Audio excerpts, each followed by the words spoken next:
welcome back to Marvel Live from New York Comic Con 2014, brought to you by Marvel Contest of Champions. I'm, of course, still Lorraine Sink, host and writer of Marvel's The Watcher, and we are here with more wonderful folks from the cast of Daredevil. How are you guys doing? Great. I'm excited. This is my first one, and it's pretty intense, amazing, and I wish we could, like, turn the whole thing there. And this is your very first Comic Con ever? Yeah. Did you guys get to walk out on the floor at all, or is it a little too much for you guys to get overwhelmed by folks? I had 10 minutes. You had 10 minutes. I did a quick turnaround. Yeah. Did My you- heart was pounding. I panicked. You panicked? I panicked. I'm going to be honest, I panicked. He came running back in a I did, sweat. yeah. Tail between my legs, grabbed a pretzel, sat down. Blood sugar was back to normal. It was The great. restrooms, and that was probably a mistake. A little bit of a line. Really? I think it was exciting. Got lots of photos. Oh, good, Yeah. good. Did you guys actually see any cosplayers dressed up for Daredevil in the panels or? We saw a little signings? girl. I saw a little Yeah. girl. We took pictures with her. Yeah, she looked really cute. Now, how are you guys feeling about entering the world of superheroes and super not nice people? I'm looking who's at you. not nice? I'm very nice. Just misunderstood, I I'm think. misunderstood. Yeah. Everybody else has it wrong but me. That's how I think about it. That's horrifying. I don't see the bad guys and girls as bad.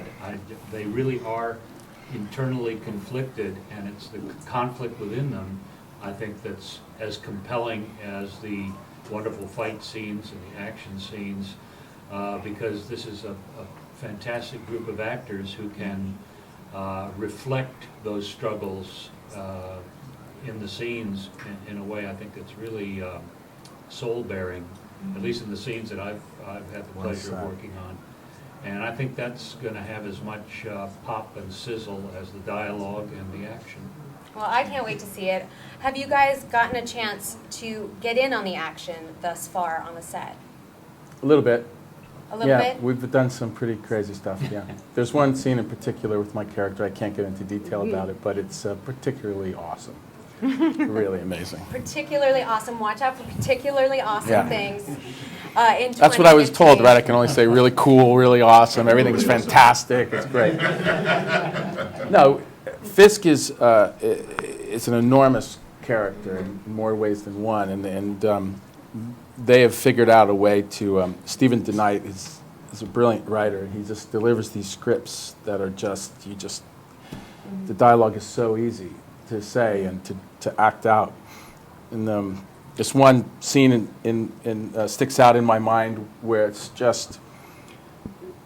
it's truly violent in more ways than one. It's emotionally violent and physically violent as well. So yeah, there's a lot of great stuff. But I gotta say that it's also about, because you mentioned us as bad guys, and I think it's the way it's done, and it's done so well, is that it puts a big question mark of what is dark and what is light, and that's probably in the core of what the Daredevil is, because he's blind, but then he's the light, but maybe darkness lies within other characters as well. It's all about, gray areas as well, and especially in where we are at, because we are way at the beginning of the story where it all started. So, Right.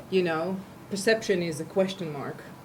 Right. And the physical production reflects that light and dark. I find it akin to kind of a colorized film noir, as well as the comic world of Marvel. And those are the movies I was brought up on. I'm the geezer in the group here. And so I Did he felt say very geisha? at home in that world of light and shadow. For each of you, what has been the greatest reward and the greatest reward and the greatest difficulty in playing these larger-than-life kinds of characters? I know one of the things is working with this woman, Ayelet, who is just so wonderful to work with. We had spent a lot of time together on set, and I would say that, I know I've mentioned it already, but I would say the delivery of these scripts that Stephen DeKnight and his team are giving us are just, I sound silly going on about it, but it's pretty amazing. I think the whole cast would agree, what we're getting to perform. Love it. Yeah, That's they're for very me. challenging, I think. I always get them and I go, oh. Yeah. And then when you actually go ahead and you realize that there's a lot of depth Yeah. in them that you don't get the first reading or the second reading even. So for me, that's beautiful and lovely. So great. One of the things I love so much so far is actually the some of the locations we've been shooting at have been incredible. Like the pictures, when you see them on the monitors, New York really is an amazing backdrop for what the story that we're telling. And I think somebody mentioned it before, New York is kind of a character in Marvel's Daredevil. So yeah, it just looks insane. I lived in New York's Hell's Kitchen for 25 years, and although this is the Marvel Universe, it also captures the Hell's Kitchen that I knew very well. Even the Westies, which were a notorious gang of the Hell's Kitchen, have a sort of component in the criminal enterprise that goes on in Marvel's Hell's Kitchen. Well, thank you all so much for being here with us today. I know we can't wait to see it on Netflix in 2015. You guys, we'll be back shortly with more Marvel Live. Stick around all evening long. Thank you.